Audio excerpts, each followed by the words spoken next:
Doctor साहब ये भी तो है ना कि पाकिस्तान हिंदुस्तान के दरमियान भी जंगों की एक पूरी तारीख है, लेकिन वक्फे वक्फे से हम लोग मुज़ाकरात करते रहे। लेकिन ईरान और अमेरिका में 47 की एक सख्त दुश्मन नहीं, इंतकाम की हद तक लड़ाई रही है। सैंक्शन उन्होंने लगाई हैं। तो ईरान की और ख़ास तौर पर अभी जो उनके आयतुल्लाह की जो शहादत हुई है, सैकड़ों बच्चे हुँ। बच्चियाँ तबाह हो गया है। तो ईरान के लिए बड़ा मुश्किल होगा उसकी लीडरशिप को कि कोई वही समझौता करें। ट्रंप या अमेरिका के लिए इसका मतलब नहीं है। वो तो वियतनाम वॉर में 57,000 उनके फौजी मर गए, कोरिया वॉर में हो गए, अफगान वॉर में हो गए।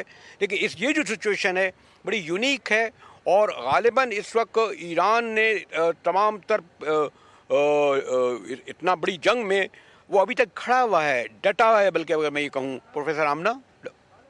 देखिए जी, आई थिंक एक इम्पोर्टेंट नुक्ता है। वी फेल टू अंडरस्टैंड कि डिप्लोमेसी और डायलॉग टाइम लेती है और इसके लिए बहुत ज़्यादा पेशेंस चाहिए, सब्र चाहिए।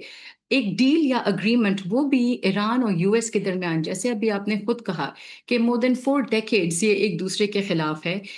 ये ओवरनाइट नहीं होगा, ये ग्रेजुअल होगा, आहिस्ता होगा। लेकिन अगेन मैं उसी नुक्ते पे वापस आती हूँ कि एज़ लॉन्ग एज़ कम्युनिकेशन जारी है, तो we should be cautiously optimistic. और एक और बात, देखिए जो डील जल्दबाजी में होगा उसके चांसेस होते हैं कि वो जल्दी कोलैप्स हो सकती है। और इसकी वजह से अभी आप देख भी रहे कि व्हाइल यूएस बहुत कीन है इनिशियली कि डील जल्दी हो जाए, ईरान बहुत कॉशियस है। वो आहिस्ता आहिस्ता इस रास्ते पे आ रहे हैं बिकॉज वो ट्रस्ट डिफिसिट तो बहुत ज्यादा है when it comes to US and Iran.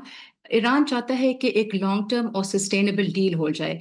और देखिए आपने जब खुद कहा, दोनों मुल्क, अगर Pakistan was able to make them sit face to face for more than 24 hours after 4 decades, ये इन इटसेल्फ एक ब्रेक थ्रू है। तो इस चीज को आई थिंक हम ज्यादा अंडर एस्टिमेट कर रहे हैं, द फैक्ट कि ये दोनों मुल्क बैठे हैं and they been able to exchange their viewpoints. तो ये टाइम तो लगेगा। एंड अगेन देखिए, एक वर्कबल कॉम्प्रोमाइज के लिए आपको टाइम चाहिए और दोनों कंट्रीज आई थिंक अपना टाइम ले रही है। तो इसको आई डोंट थिंक हम हेस्ट में एक एग्रीमेंट अच्छी चीज नहीं होगी। Let us be cautiously optimistic and as long as engagement चल रही है, मुज़ाकरात हो रहे, चाहे बैक चैनल के थ्रू हो रहे, as long as communication open है, मेरे ख्याल में ये इन इटसेल्फ एक बहुत अच्छी और पॉजिटिव डेवलपमेंट है।